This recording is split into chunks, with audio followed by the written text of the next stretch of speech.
여기에 이제 14절을 보면 모든 사람과 더불어 화평함과 거룩함을 따르라. 이제 이렇게 돼 있어요. 근데 이제 이 말씀을 헬라어 원어 성경을 보면 이제 우리가 다음 성경처럼 세번역 성경처럼 헬라어 원어에는 되어 있어요. 세번역 성경으로 볼까요? 네, 읽어보겠습니다. 14절. 모든 사람과 더불어 화평하게 지내고 거룩하게 살기를 힘쓰십시오. 거룩해지지 않고서는 아무도 주님을 뵙지 못할 것입니다. 네, 이렇게 돼 있어요. 세번역 성경에서는. 방금 읽었던 개역 개정하고 조금 다르죠. 개역 개정에서는 이게 같이 나와 있죠. 모든 사람과 더불어 화평함과 거룩함을 따르라, 쫓으라. 이게 따르다라는 것은 쫓다, 추구하다 그런 뜻이에요. 그러면 이제 여기 세번역 성경에 보면 모든 사람과 더불어 화평하게 지내고 거룩하게 살기를 힘쓰십시오. 거룩해지지 않고서는 아무도 주님을 뵙지 못할 것입니다. 제가 여러분들 토요 성회 때 말씀 묵상을 저희 성회에서는 하도록 제가 이야기를 드리잖아요. 다른 교회에서는 안 해요, 그런 말들. 말씀 묵상하는 거는 엄청난 영적인 보물창고를 여는 것과 똑같아요. 말씀 묵상을 하는 거는.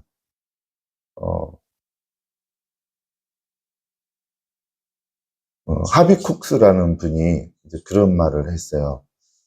제자 양육과 성경 공부는 실패했다라고 이렇게 이야기를 했어요. 하비쿡스라는 분은.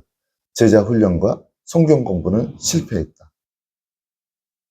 그리고 이제 우리가 우리 교단의 신학교도 1990년대쯤에 기독교 교육학과가 생겼어요.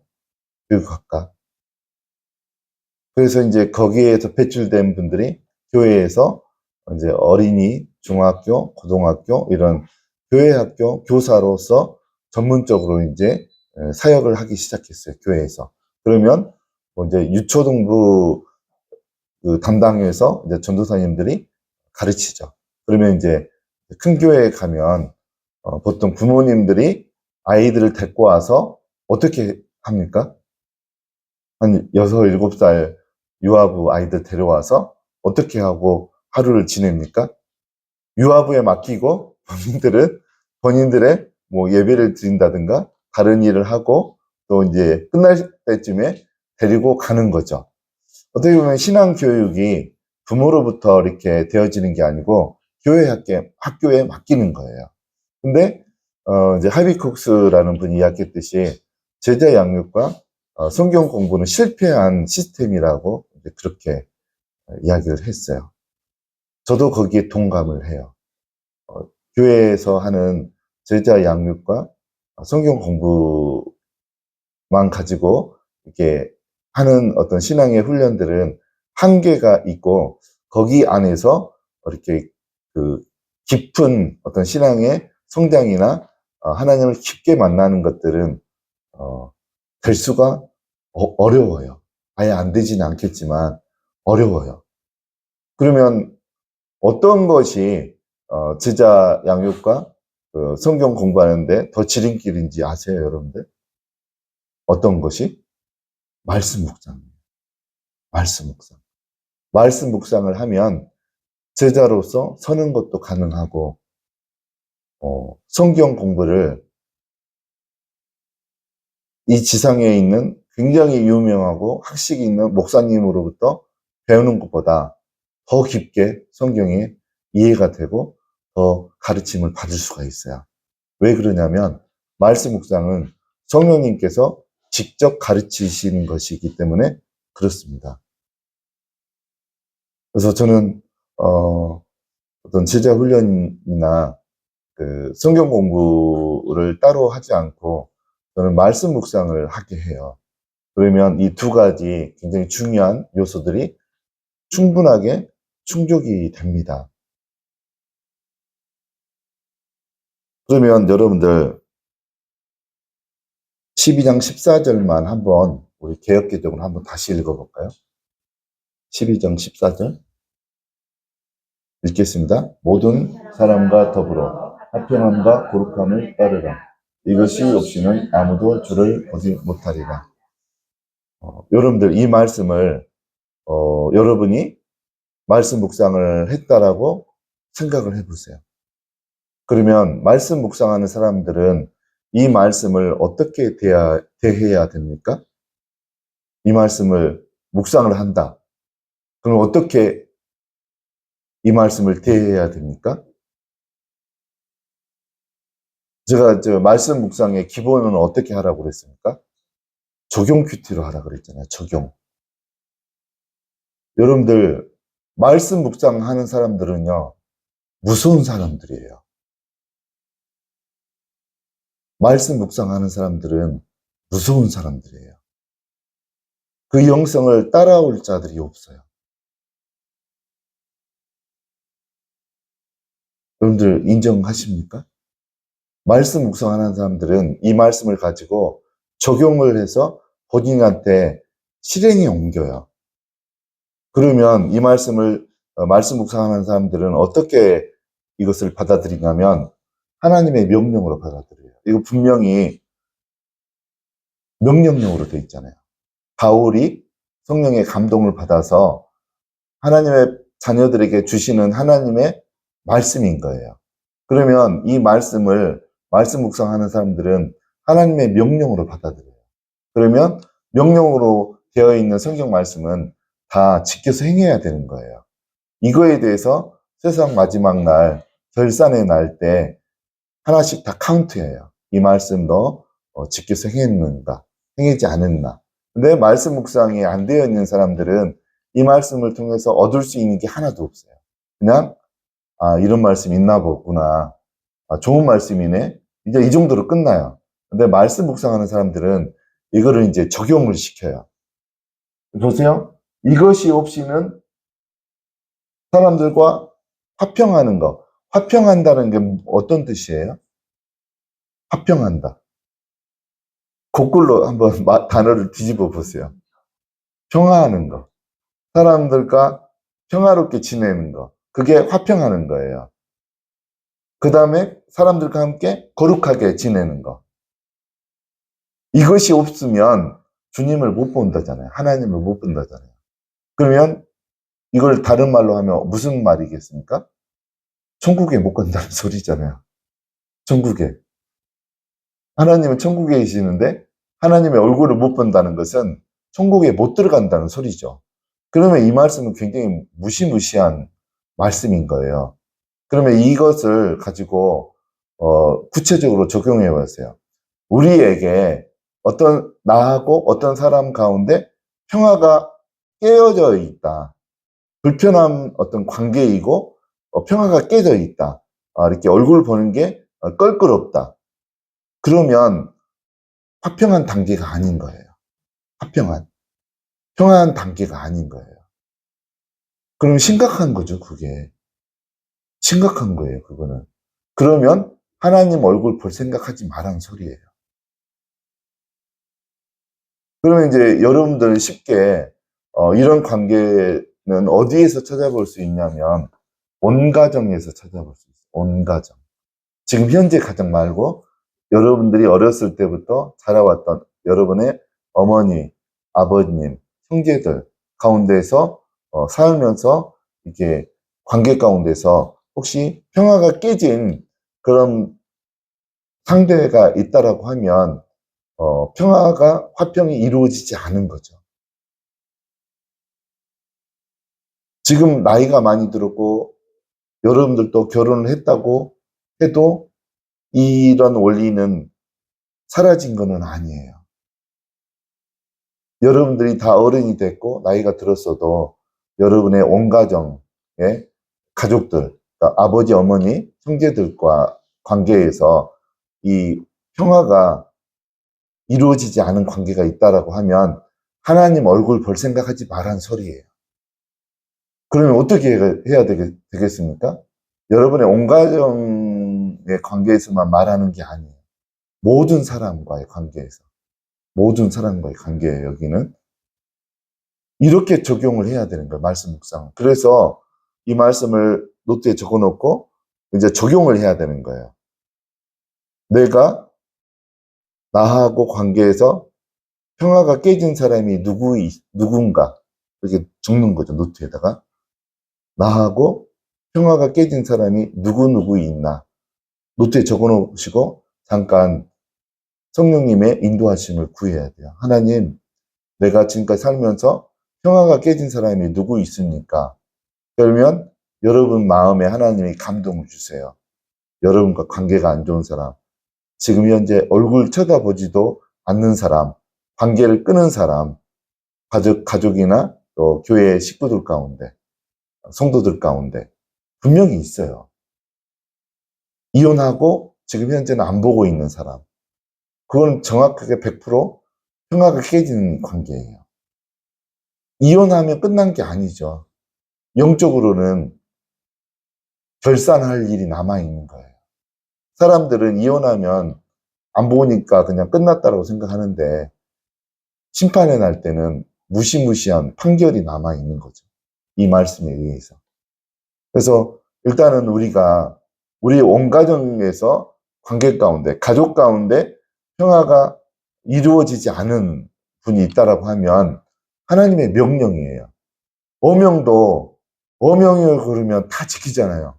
이거는 하나님의 명령이에요. 어명보다 최소 10배나 더 가중한 대가를 치러야 되는 거예요. 지키지 않았을 때는. 어명이면 지키지 않으면 바로 저기잖아요. 교수형이잖아요. 옛날 시대에는. 하나님도 그에 못지 않아요. 그래서 여러분들이 말씀 묵상하는 사람이라고 하면 여러분이 착각하시면 안 돼요. 여러분들은 신앙인이니까 기도를 하시잖아요. 그러면 여러분이 하나님과 관계에서 하나님 내가 잘못한 것 같습니다. 회개합니다. 그러면 끝난 게 아니에요.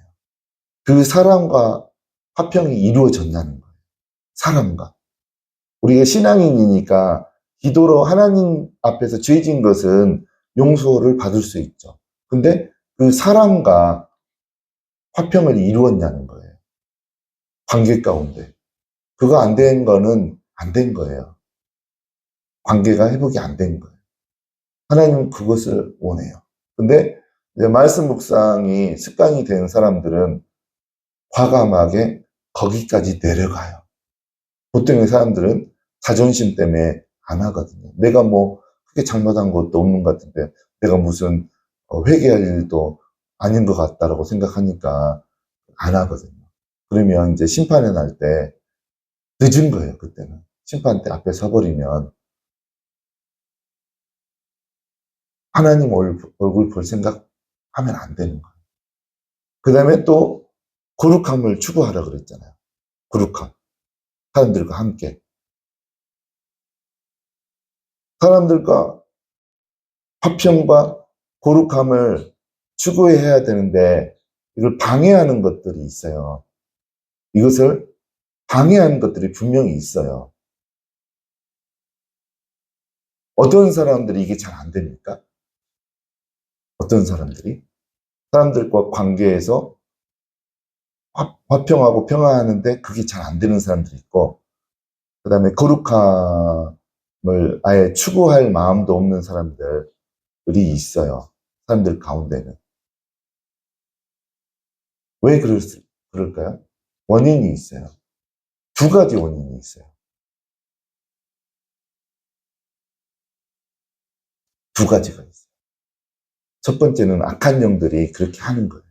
악한 영들이 그렇게 하는 거고, 또 한 가지는 오늘 여기 15절에 나오는 쓴뿌리가 있을 때 그렇게 되는 거예요. 악한 영들과 쓴뿌리. 근데 대체적으로 이 쓴뿌리는 상처라고 말할 수 있어요. 상처. 쓴뿌리는 여러분들 이제 저희 이제 날이 밝을 때 여기 앞에 꽃밭을 보면 이제 여러 가지 꽃이 다 피어 있거든요. 달맞이꽃 있죠. 달맞이꽃도 노란 것이 있고, 노란 것도 작은 꽃이 있고, 큰 것이 있잖아요. 그 다음에, 뭐죠? 핑크색 달맞이꽃 보셨습니까? 꽃이 좀 커가지고, 여기 지금 꽃이 폈어요. 그거 제가 얼마 전에 구에다가 모종을 한 10개 정도는 심어놨거든요. 그래서 제일 이쁠 때요, 지금. 그것도 있고, 여기 금계국도 지금 피어 있고, 그 다음에 여기 또 다육이 식물 중에 이렇게 분홍색 꽃이 이렇게 활짝 피어 있는데 이름을 모르겠어요, 제가. 그것도 피어 있고. 하는데, 겨울에는요, 하나도 안 보였었거든요. 겨울에는 이게 뭐 흔적도 없었어요. 근데 봄이 되니까 이게 올라왔어요. 꽃대가 올라왔어요. 그러면 뭐가 있었기 때문에 올라왔습니까? 땅 속에 뿌리가 남아 있었기 때문에. 그리고 이쪽에 그 큰 화분에 장미가 있었어요. 근데 겉으로 봤을 때는 다 죽었어요. 다 죽었는데 그걸 파다가 저 밭에다가 봄에 제가 옮겨놨거든요. 그랬더니만 다시 그 장미 뭐죠? 가지가 올라오고 이렇게 잎이 피고 지금 이제 꽃망울도 맺혀 있거든요. 그래서 그 생명에는 그 뿌리에 생명이 있었던 거죠. 생명에. 그리고 여기 국화나무도 이제 이번에 좀 가지치기를 했는데 겨울에는 하나도 없었어요. 그냥 땅밖에 없었어요. 근데 봄이 되니까 뿌리에서 줄기가 올라와 가지고 지금 이제 꽃몽울도 좀 많이 맺혀 있고 그렇거든요. 그래서 이제 모든 생명은 뿌리에서부터 올라오는데 근데 여기에서 무슨 뿌리입니까? 쓴뿌리예요. 쓴뿌리. 쓴뿌리. 그 이파리가 쓴 거 혹시 어떤 거 있는 거 대표적으로 어떤 거가 이파리가 쓴 것 있습니까? 줄기라든가? 쓴박이 씁니까? 예. 더 쓴 거 있어요. 옛날에 뭐 체했다든가 아프면 어머니들이 다려서 주는 게 있었어요. 양귀비 먹으면 잡혀가는 거 아니에요? 양귀비 먹으면 김치한테 잡혀갈 것 같은데. 익모초라고 그거는 줄기도 쓰고 이파리도 쓰고 근데 약인 거죠. 그거 먹으면 나은 거죠. 근데 이제 쓴뿌리가 있는 거예요. 여기 쓴뿌리. 그 뿌리가 쓰면 줄기하고 이파리는 어떻겠습니까? 쓰죠. 그래서 이 쓴뿌리는 이제 상처를 의미해요. 상처를. 그러면 이제 우리 안에 쓴뿌리가 있으면 가시나무와 같은 거예요. 가시나무. 가시나무.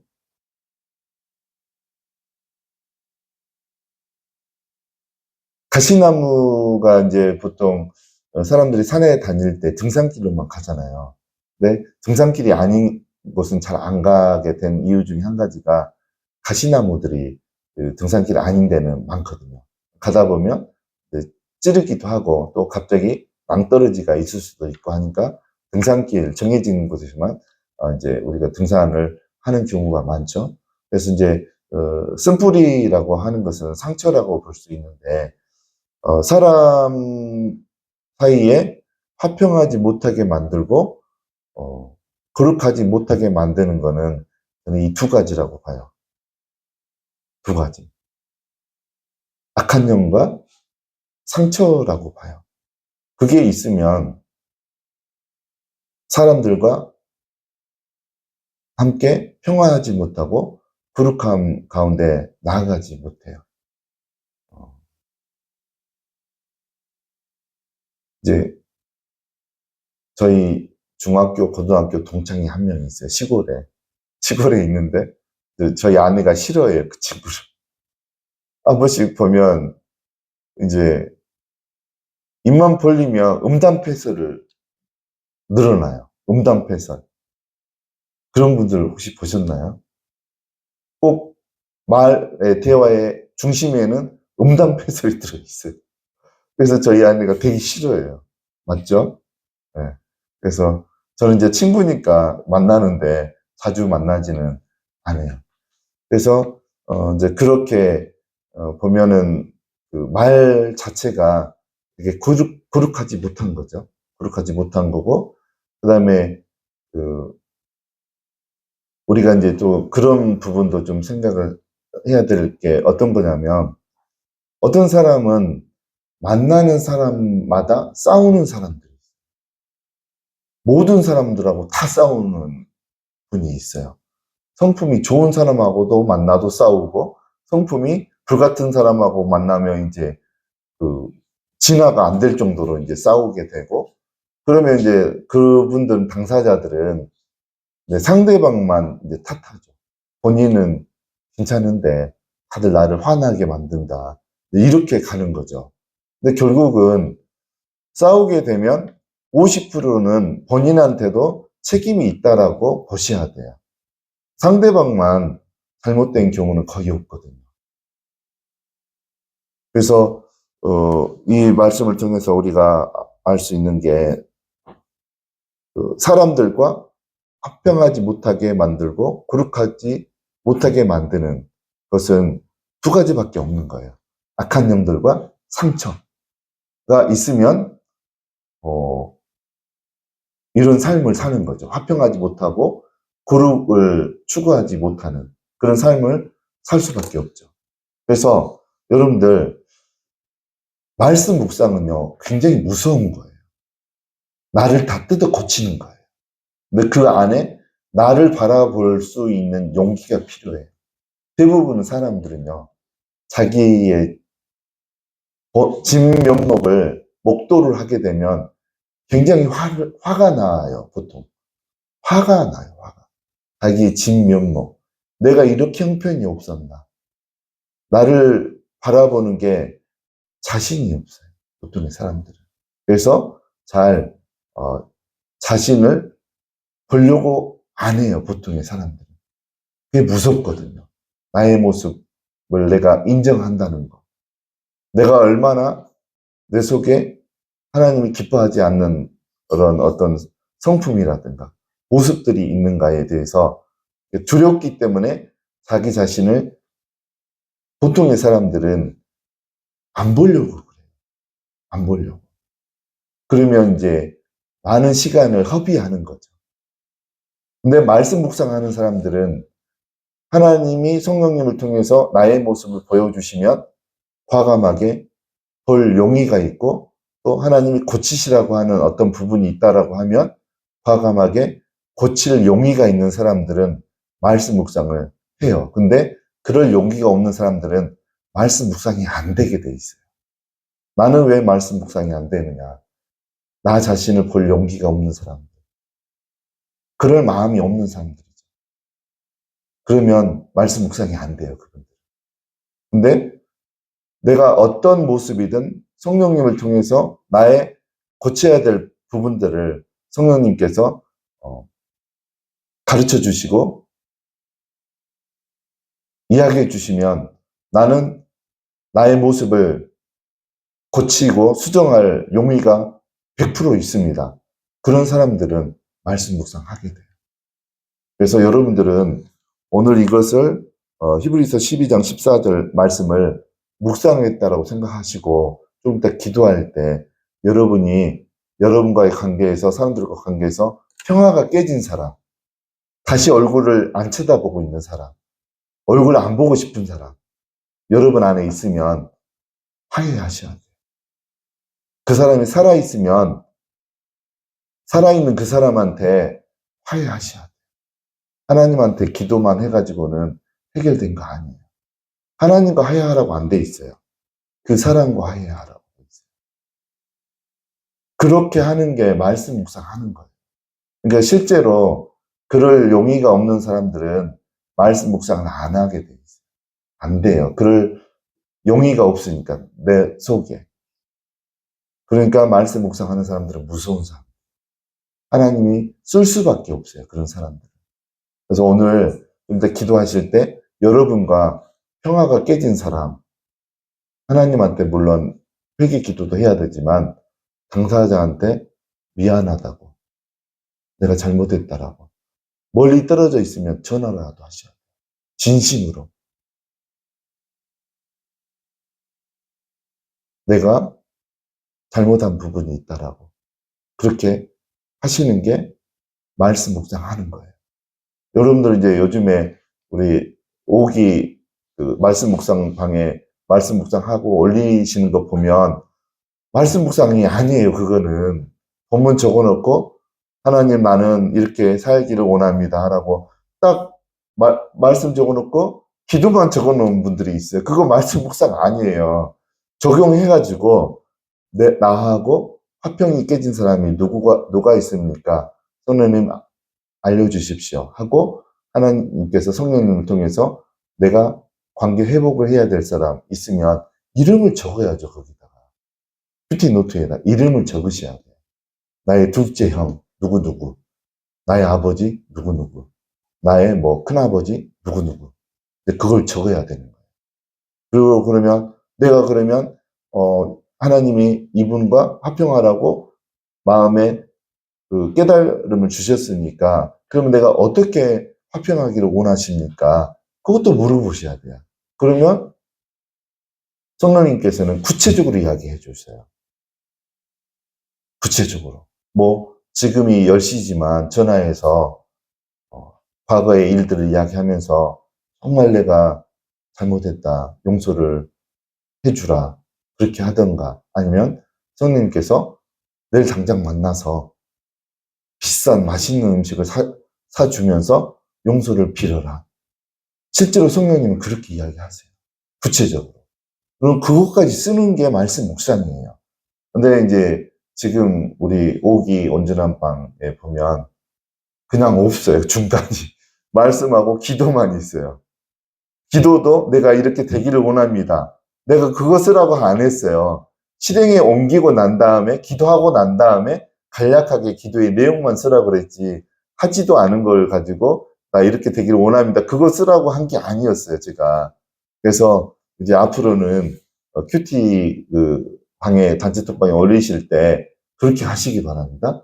그래서 실제로 말씀 묵상만 잘 하면요. 예언 훈련이 자동으로 돼요. 하나님 내가 화평해야 될 사람 누구입니까? 질문하잖아요. 그럼 성령님께서 구체적으로 어떤 사람을 떠올려 주시어요. 그러면 그 사람한테 가서 내가 행할 바를 어떻게 할까요? 그럼 내일 만나서 맛있는 저녁을 대접하면서 용서를 구해라. 성령님이 구체적으로 레마의 말씀으로 주시거든요. 그러면 그렇게 행하다 보면 그거 자체가 예언 훈련이에요. 예언 훈련. 그래서 말씀 묵상하는 사람들은 무서운 사람들이에요. 그렇지 않은 사람들은요, 하나도 안 무서워요. 하나도 안 무서워요. 이게 본받고 싶은 구석이 하나도 없어요. 그래서 여러분들이 오늘부터 다시 말씀 묵상을 제대로 해보시기 바랍니다. 그래서 화평함과 거룩함을 방해하는 것은 악한 영들과 상처예요. 상처. 악한 영들과 상처. 그래서 악한 영들과 상처인데 특히 15절 다시 한번 읽어볼까요? 같이. 너희는 하나님의 은혜에 이르지 못한 자가 없도록 하고 또 쓴뿌리가 나서 괴롭게 하여 많은 사람이 이로 말미암아 괴롭게 되지 않게 하며. 여기 15절의 앞부분이 있잖아요. 앞부분만 다시 읽어볼까요? 쓴뿌리 앞에. 너희는 하나님의 은혜에 이르지 못하는 자가 없도록 하고. 하나님의 은혜에 이르지 못하도록 하는 것은 악한 영이 하는 거예요. 하나님의 은혜에 이르지 못하도록 하는 것, 악한 영. 제가 며칠 전에 주일에 이제 그 알곡과 가라지 설명을 했잖아요. 했죠, 이은영 선배님. 했죠. 근데 제가 분명히 뭐라고 했습니까? 여기 안에는 가라지가 없는 것 같습니다. 저 그랬거든요. 근데 어떤 한 분이 자기를 가라지라고 그랬다고 교회 안 오겠다는 거예요. 지금 분명히 여기 안에는 가라지가 내가 보기에는 없는 것 같습니다. 그랬거든요. 근데 내가 설교 중에 본인은 가라지라고 했다는 거예요. 누가 그렇게 듣게 했을까요? 악한 영이 그렇게 한 거예요. 저는 분명히 여기 안에는 가라지가 없는 것 같습니다. 그랬어요. 내 당사자는 내가 자기를 가라지라 그랬대요. 그래서 안 오겠다는 거예요. 악한 영이 그렇게 잘못 듣게 하는 거예요. 하나님 은혜에 떠나게 만드는 거예요. 악한 것들. 분명합니다. 악한 것들이. 여기 다른 분들은 다 그 소리 들었을 거예요. 혹시 기억나세요? 이은영 선배님? 분명히 그렇게 이야기했거든요. 여기 안에는 가라지가 없는 것 같아요. 그래서 악한 영들이 분명하게 하나님 은혜에 이르지 못하도록 하는 거예요. 주로 하나님 말씀 갖고 많이 그래요. 악한 것들. 제가요, 예전에 송건영 목사님 교회에서 협력사역 할 때 어떤 남자 집사님을 딱 이렇게 기도를 하는데 하나님이 보여주시잖아요. 제가 안수기도 할 때는. 근데 갑자기 눈앞에 토끼가 열심히 다니면서 풀을 뜯어먹고 있는 거예요. 풀을.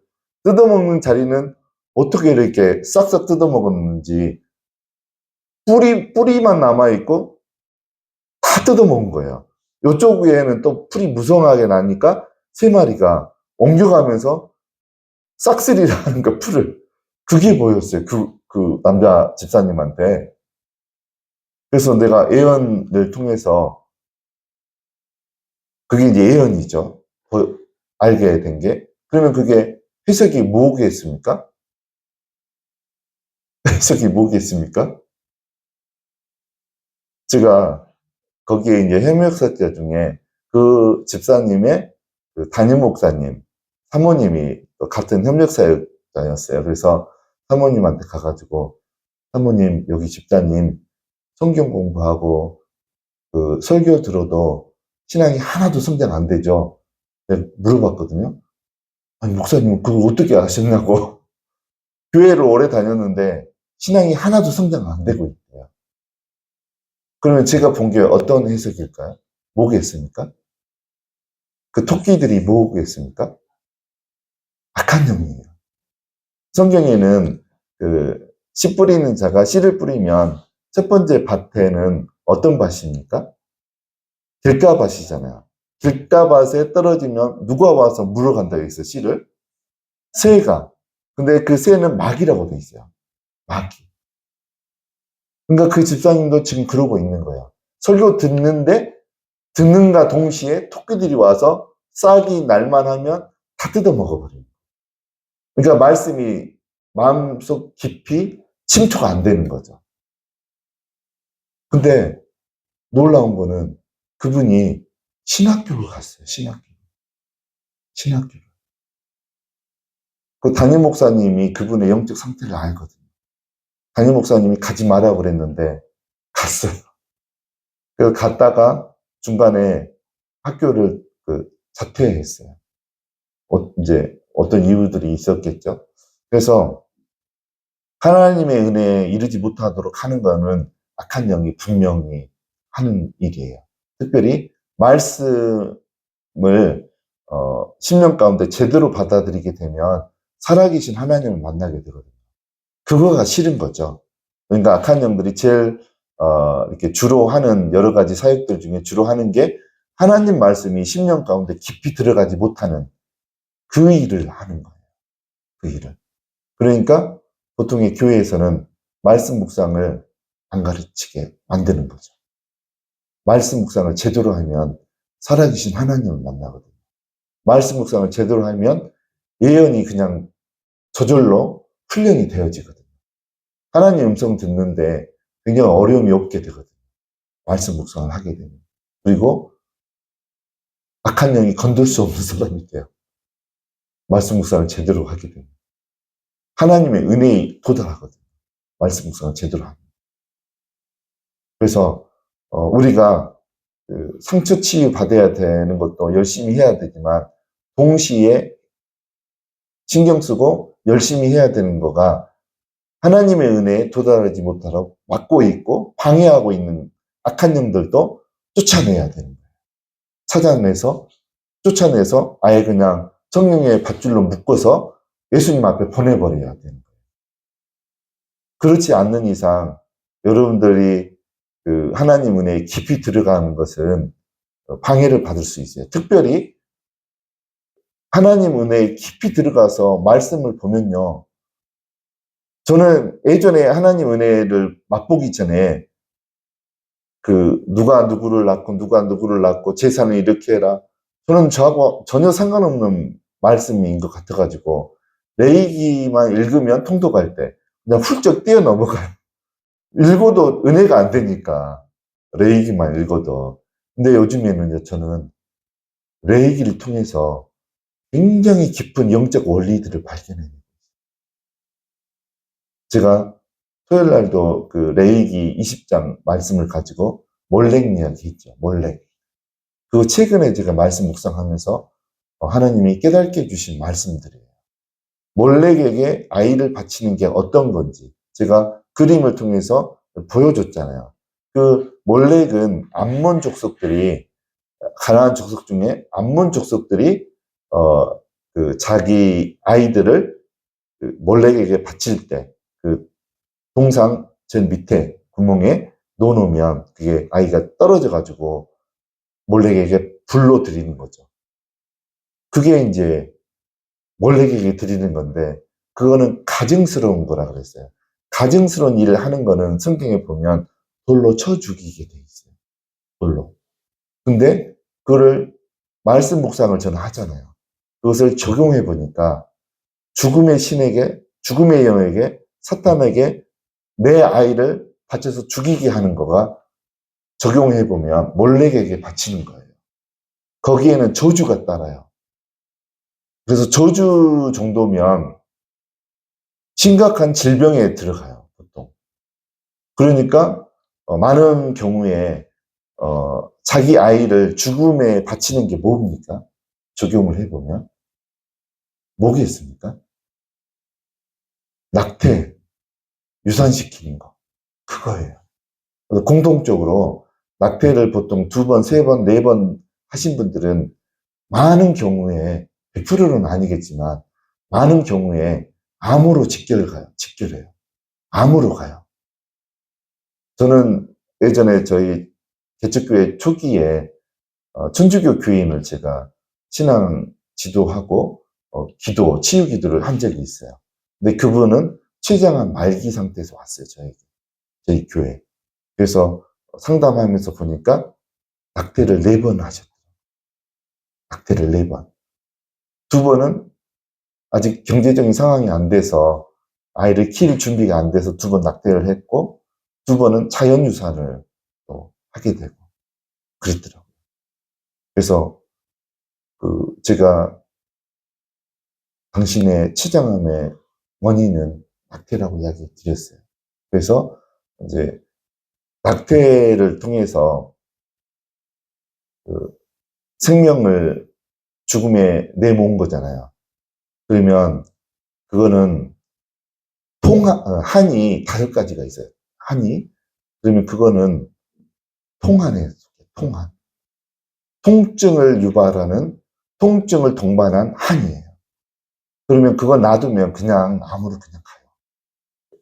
그 당사자나 그런 전력이 있다가 아이가 태어나게 되면 내가 유산시킬까 말까 고민하다가 아이가 태어나잖아요.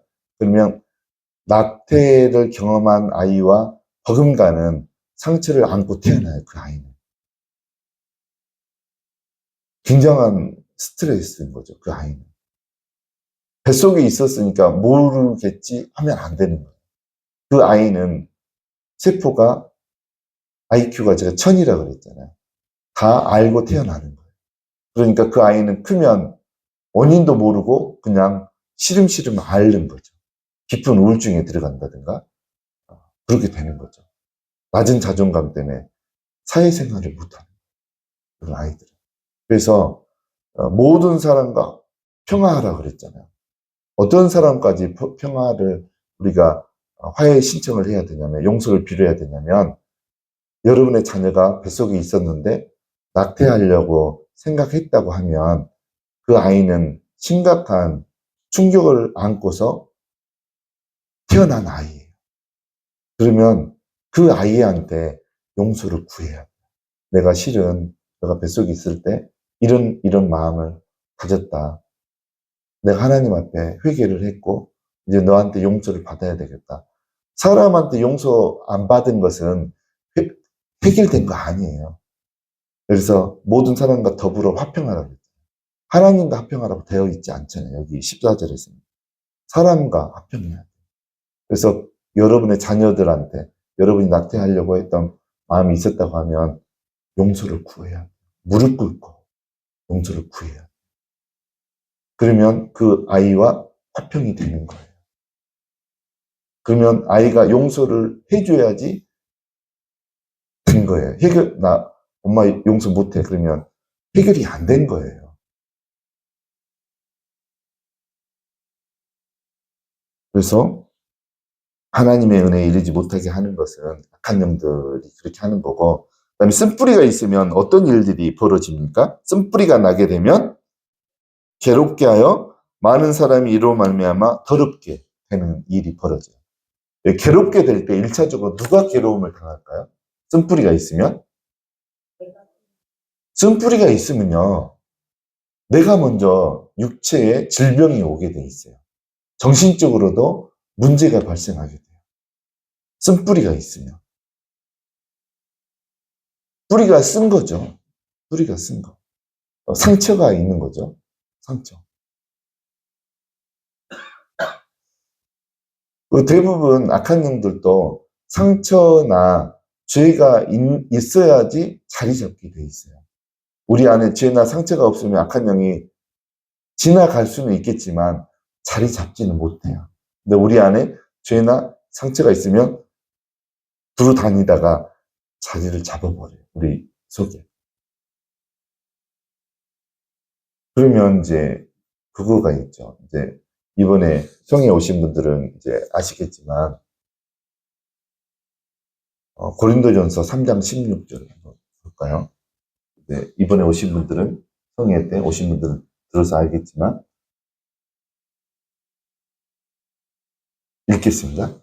너희가 너희 성도님 것과 하나님의 성령이 너희 안에 계시는 것을 알지 못하느냐. 그렇죠. 요한복음 2장 16절 뭐요? 읽겠습니다. 비둘기 파는 사람들에게 이르시되 이것을 여기서 가져가라. 내 아버지의 집으로 장사하는 집을 만들지 말라. 15절도 한번 볼까요? 15절 읽겠습니다. 노끈으로 채찍을 만드사 양이나 소를 다 성전에서 내쫓으시고 돈 바꾸는 사람들의 돈을 뜯으시며 사람을 엎으시고, 여기 이제 15절에 보면 성전이라고 나오죠. 성전. 아까 고린도전서 3장 16절에서 성전이라는 단어가 나오죠. 근데 헬라어는 다른 단어를 써요. 우리 한글 성경에서는 성전이지만 헬라어에서는 다른 단어를 써요. 고린도전서 3장 16절의 성전은 성소나 지성소를 말할 때 그 성전을 써요. 성소나 지성소를 말할 때 단어를. 근데 여기 요한복음 2장 16절은 그냥 성전 전체를 말할 때. 그러면 여러분들 성전 전체는 어떻게 구역이 나누어져 있습니까? 주일날 저희 교회에서는 주일날 이렇게 그림을 많이 사용해서 제가 설명을 해요. 그래서 성전은 전체적으로 어떤 구역으로 나누어져 있습니까? 뜰이 있죠, 마당. 마당에서 이제 동물들을 잡아가지고 그 불에다가 가죽이나 기름을 태우고 그다음에 대접에 그 동물의 피를 받아서 성전 뜰에 일단 뿌리죠, 먼저. 그래서 성전 뜰이 있어요. 거기에서 이제 동물을 잡죠. 뜰 안에서 휘장을 열고 안에 들어가면 거기가 어디입니까? 성소죠, 성소. 성소 안에 또 휘장이 또 있죠. 그걸 열고 들어가면 거기가 어디입니까? 지성소죠. 그러니까 고린도전서 3장 16절 성전이라고 하는 거는 성소와 지성소를 말해요. 근데 지금 요한복음 2장 16절은 이 전체를 말해요. 그러면 성전 안에 지금 15절, 16절에 예수님 시대에 누가 와서 뭐를 팔고 있습니까? 마당 위에서 소나 뭐예요? 양이나 비둘기를 팔고 있어요. 예수님이 채찍으로 다 쫓아내면서 구체적으로 뭐를 쫓아냈어요? 여기 15절에 보면 15절에 뭐를 쫓아냈어요? 예수님이 양이나 소, 비둘기도 쫓아냈겠죠. 14절에 비둘기가 나오니까. 그러면 우리가 이제 그런 말이 있죠. 예수님을 믿는 사람 안에 성령님이 계시는데 어떻게 악한 영이 들어올 수 있냐라는 말을 하잖아요. 보통 일반적인 교회 목사님들이나 그런 이제 교단에서는.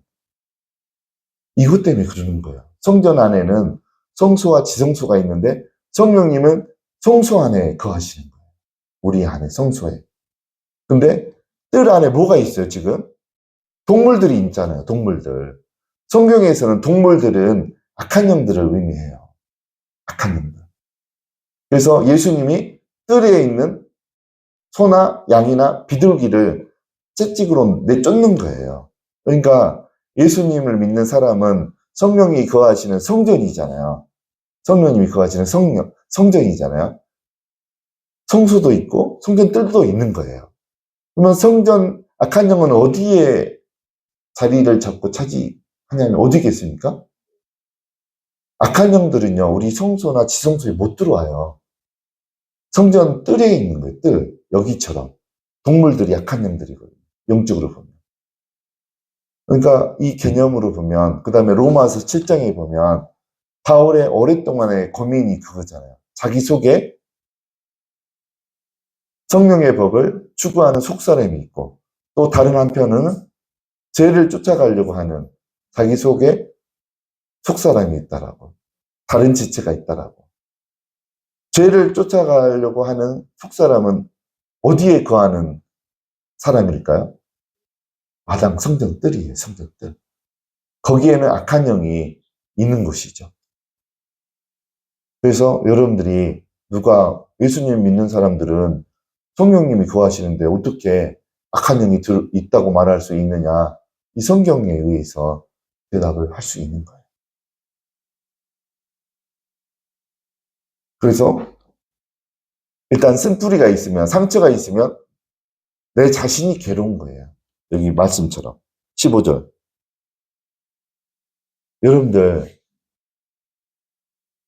망상성 인격장애 특별히 있는 사람들과 반사회적 인격장애 있는 사람들은 만나는 사람들하고 다 싸워요. 만나는 사람들하고 다 싸워요. 그런 사람들을 반사회적 인격장애나 망상성 인격장애라고 보시면 돼요.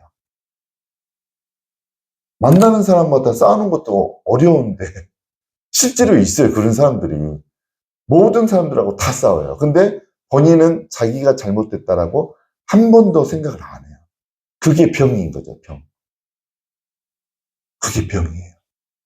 망상성 인격장애나 반사회적 인격장애는 자신을 볼 용기가 없어요. 보게 되면 구원을 받는 거죠. 그날 자기를 바로 보게 되는 날 그 사람은 그 병에서 벗어나는 날이에요. 근데 그런 사람 별로 없어요. 그래서 인격장애에서 고침을 받기에는 굉장히 힘들어요. 인격장애는. 근데 그게 가능해지는 때가 있어요.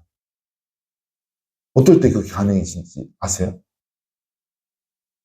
어떤 사람이 반사적 인격장애가 있어요. 어떤 사람이 망상성 인격장애가 있어요. 근데 본인이 내가 이렇게 살았구나. 내가 사람들한테 잘못을 하고 살았구나. 이게 사실이 아닌데 나는 그게 사실인지 알고 혼자 소설을 쓰면서 그 사람한테 부당한 대우를 줬구나. 이게 무슨 장애라고요? 망상성 인격장애. 내가 이렇게 살고 있었구나, 지금까지. 그것을 깨닫게 되는 때가 있어요. 언제 그게 깨달아지는지 아세요?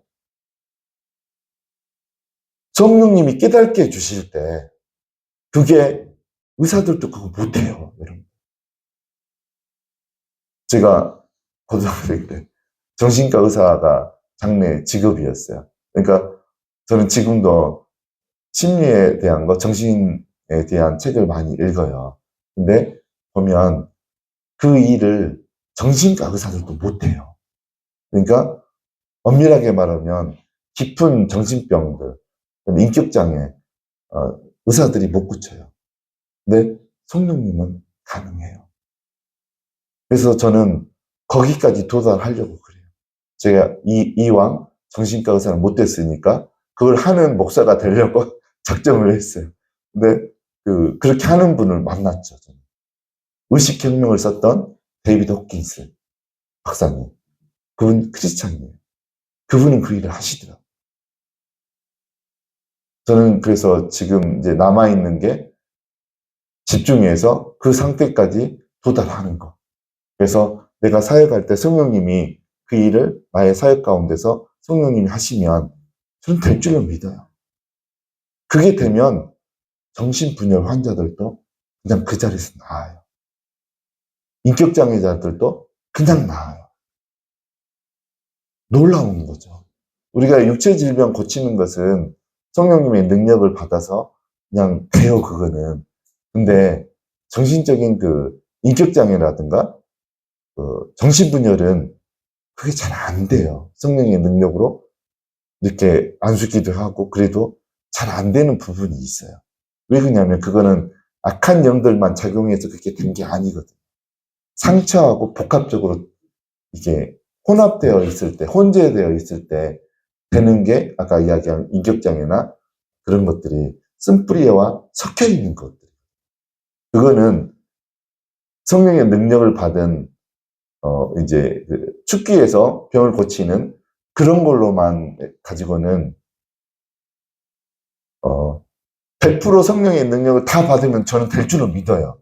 근데 능력은 100%다 받는 게 아니더라고요. 점점 더 받아야 되는 거더라고요.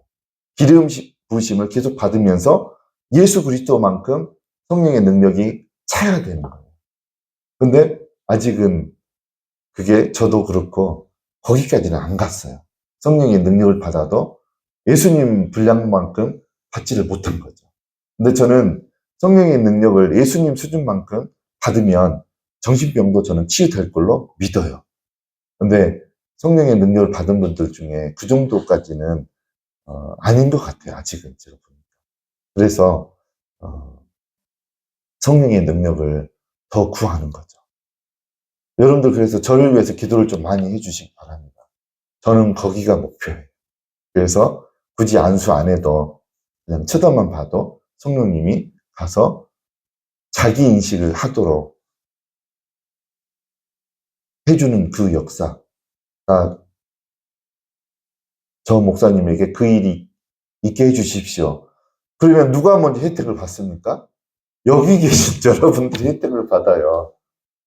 기도를 수요일 날 막 12시 끝나도 막 2시, 3시까지 하시잖아요. 반 틈 이상은 저를 위해서 해주십시오. 아시겠죠? 집사님. 그러면 이제 여기 계신 분들, 저는 좀 데이비드 호킨스 박사님처럼 그렇게 하고 싶어요. 저의 희망이 그거예요. 이왕 정신과 의사를 못했으니 능가하는 목사가 되고 싶어요. 그래서 1년 스케줄이 치유 때문에 3년치가 다 짜여있고 그랬으면 나도 좀 좋겠어요. 그래도 여러분들은 활짝 열려 있습니다. 아무 때나 오십시오. 그렇게 되더라도. 네. 그래서 저를 위해서 기도를 좀 많이 해주십시오. 저는 가능할 거라고 생각해요. 네.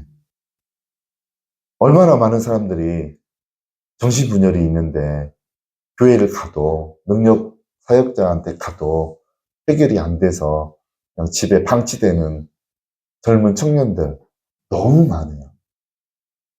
직장 생활도 못하고. 그래서 여러분들이 저를 위해서 기도를 좀 많이 해주시기 바랍니다. 그래서 쓴뿌리가 있으면 본인이 이제 힘든 거죠. 괴로운 거죠. 모든 사람하고 다 싸우니 본인은 힘 안 들겠습니까? 모든 사람하고 다 싸우는데. 망상성 인격장애 있는 사람들이 그렇더라고요. 다 싸워요. 만나는 사람마다. 근데 인정을 안 해요. 본인 안에 잘못된 부분이 있다는 거. 그러니까 병인 거예요. 그리고 상처가 있으면 주변에 있는 사람들, 특히 제일 가깝게 있는 사람들이 누굽니까? 가족들인 거죠. 가족들을 먼저 괴롭게 만들어요. 상처가 있으면. 조금만 상처가 있으면 살짝만, 스쳐만 지나가도 아프잖아요. 상처가 있으면.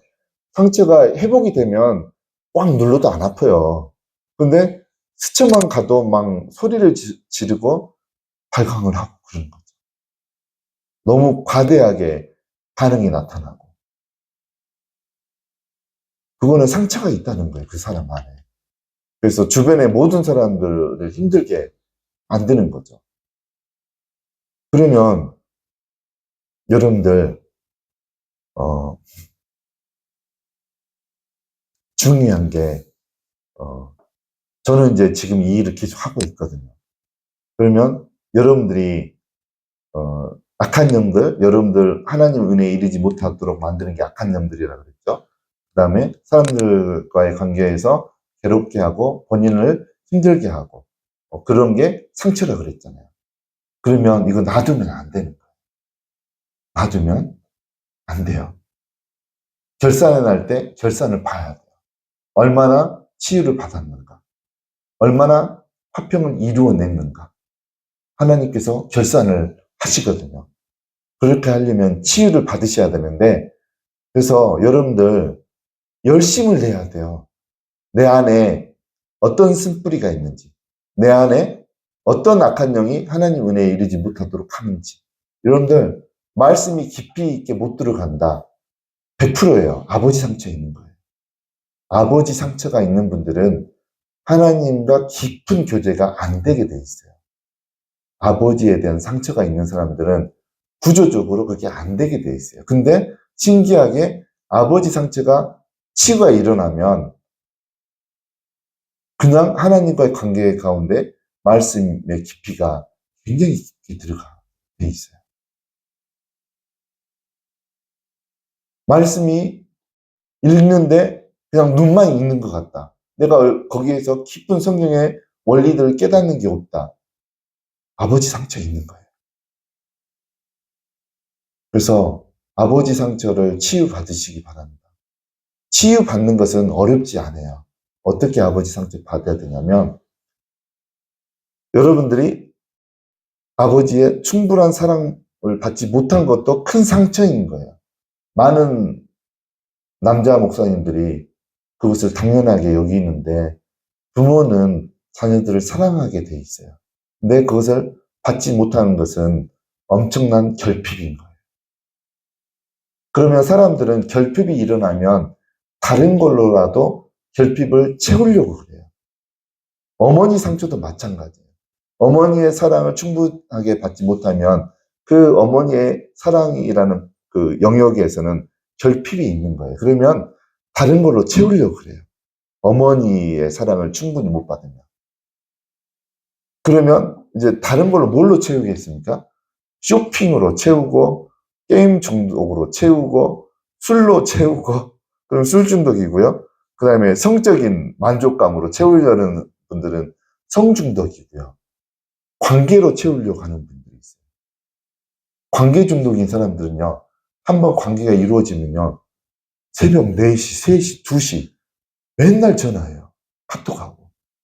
찰거머리처럼 딱 달라붙어 버려요. 관계 가운데서. 그래서 의지를 해버려요. 얼마나 귀찮은지 아세요?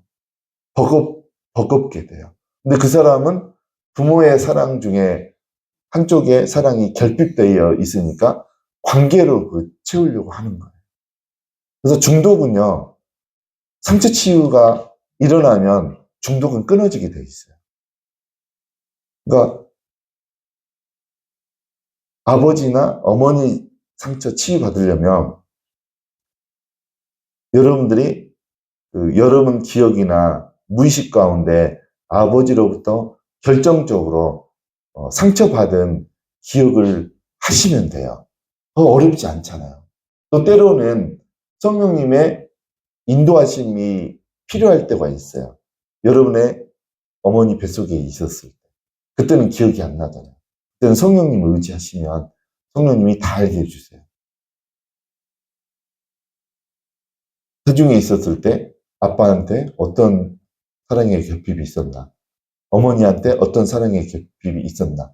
태중에 있을 때조차도 하나님은 치유하실 수 있는 분이세요.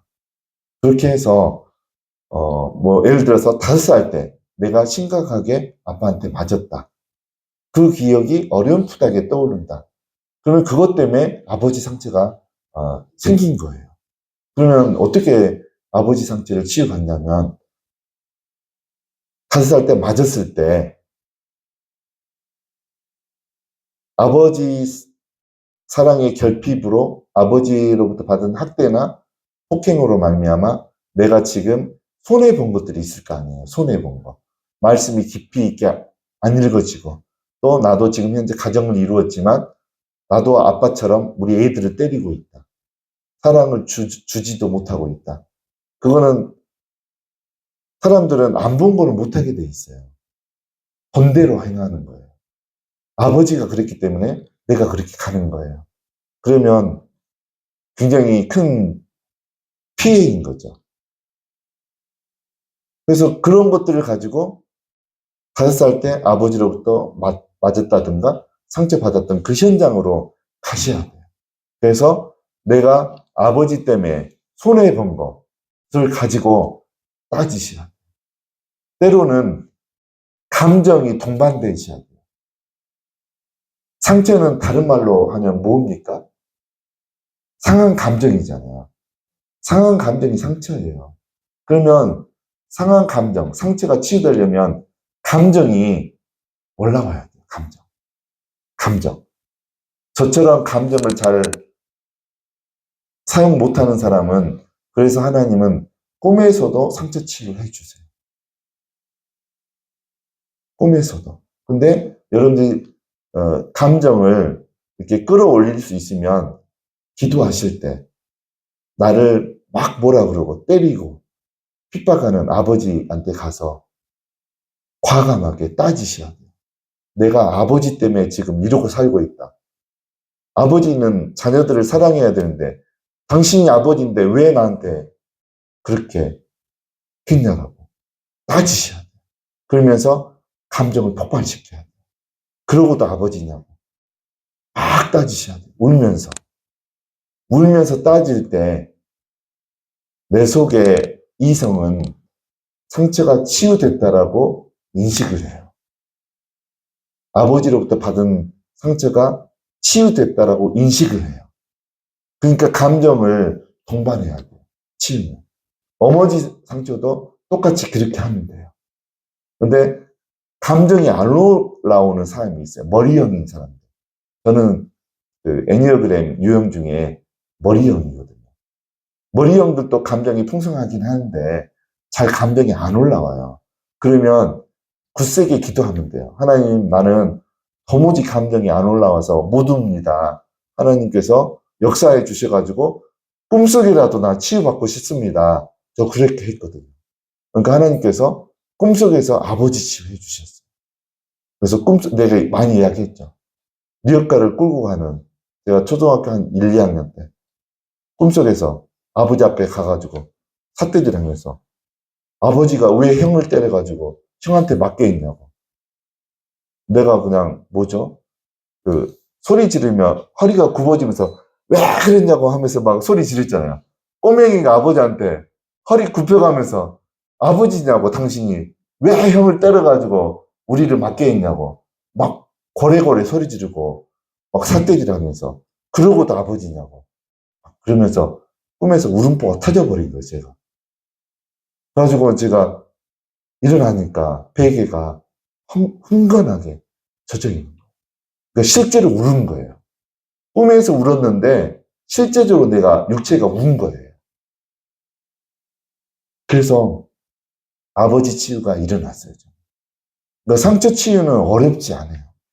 그래서 여기에도 보면 아직 아버지 상처가 안 이루어지신 분들이 있어요. 그러면 좀 이따 기도하실 때 아버지 때문에 아버지로부터 받은 상처 때문에 내 인생 가운데 손해본 것들, 목록을 여러분이 작성해가지고 기도하실 때 아버지가 앞에 있다라고 생각하고 일일이 나열하면서 아버지 때문에 이것도 내가 못하고, 아버지 때문에 내가 부인하고 이렇게 화평하게 못 살고, 아버지 때문에 내 자식하고도 관계가 안 좋다고 영향을 받아서 따지셔야 돼요. 아버지 책임이라고. 아버지가 나만 사랑해 주셨다면 내가 이렇게 안 살았을 건데, 내 몸이 아버지의 사랑을 충분하게 받지 못해서 병도 나거든요, 여러분. 병도 나요. 아버지 때문에 내가 몸에 이렇게 병이 들었다라고 우셔야 돼요, 따지면서. 그게 일어나면요, 정확하게, 완벽하게 근본적인 치유가 일어나요. 그래서 상처 치유는 감정이 동반한 울음보가 터져야지 그게 정확하게 치유가 된 거예요. 아버지의 상처가 그렇게 해서 치유가 일어났잖아요.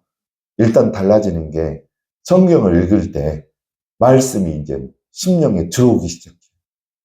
하나님과 교제가 깊게 들어가기 시작해요. 말씀 묵상이 되기 시작해요. 그냥 말씀을 묵상할 때 겉돌지가 않아요. 하나님의 감정까지 들어가게 돼요. 성경을 왜 써놓으셨나? 하나님의 의도까지 들어가게 돼요. 저는 왜 그게 되는지 아세요? 상처 치유가 아버지 상처가 치유 완료됐기 때문에 그게 되는 거예요.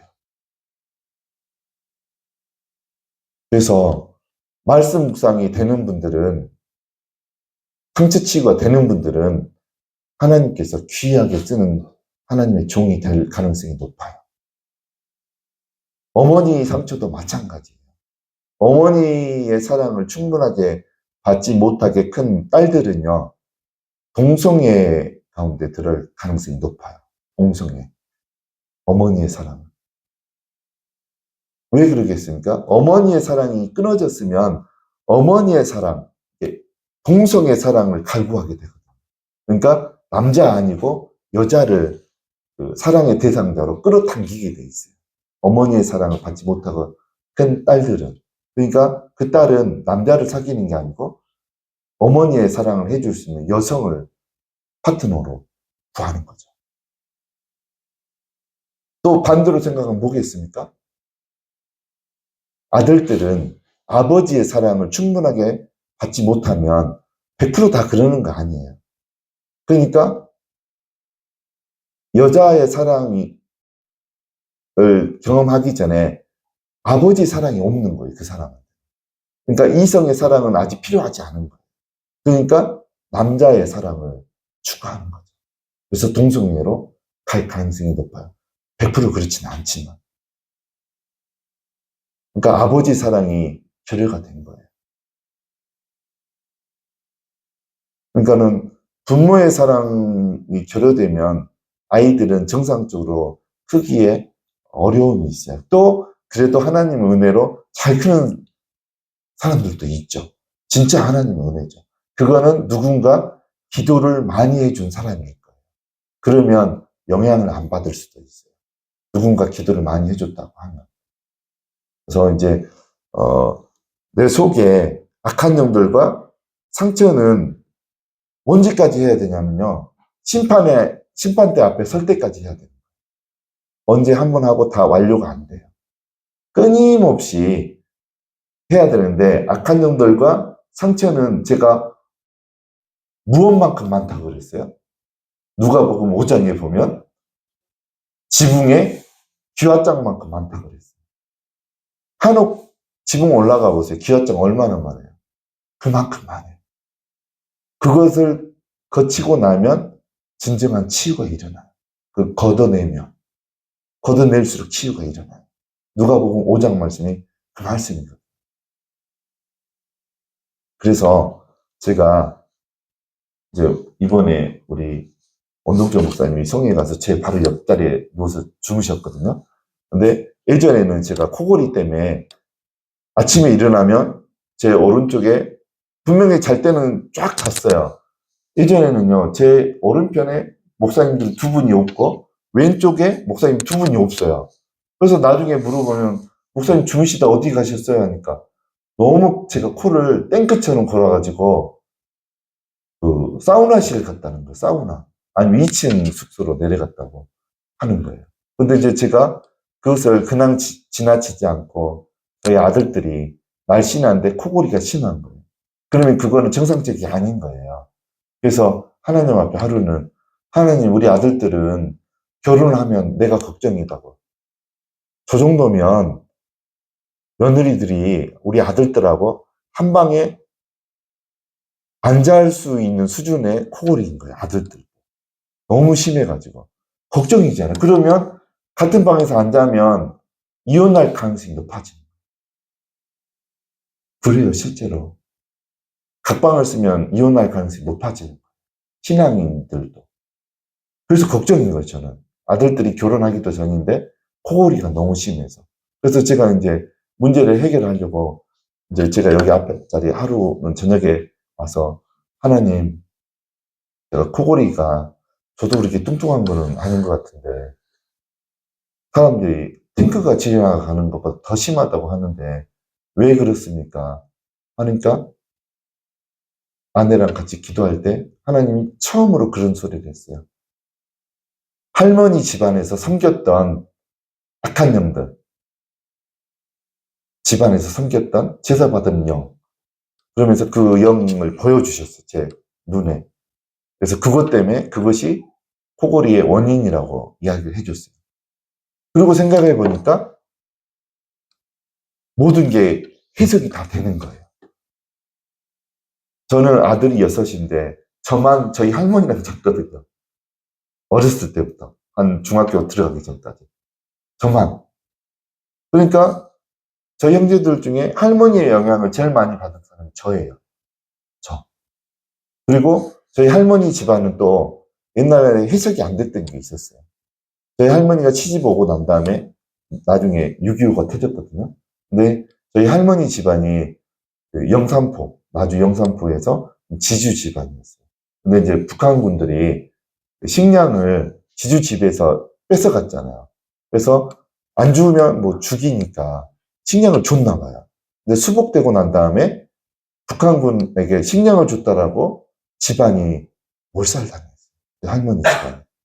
근데 할머니 시집 와서 없었기 때문에 죽음을 면했는데 그거는 저주받은 거예요. 저주받은 거예요. 그러면 그거는 레이기 18장이나 레이기 20장으로 설명이 가능한 거예요. 우상숭배했을 때 저주를 받는다 그랬잖아요. 그러니까 저희 할머니 집안에 그런 문제점들이 해석이 되기 시작하는 거예요. 그리고 내가 왜 할머니한테 받은 영향력 중에 한 가지 중에 그 할머니네 집안에 섬겼던 게 뱀을 섬겼거든요.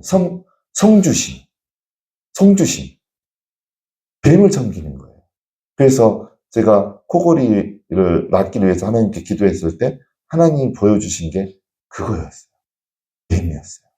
그래서 제가 그날 한번 쫓아내고 또 최근에 한번 또 쫓아내고 이번에 성에 갔는데 목사님한테 물어봤어요.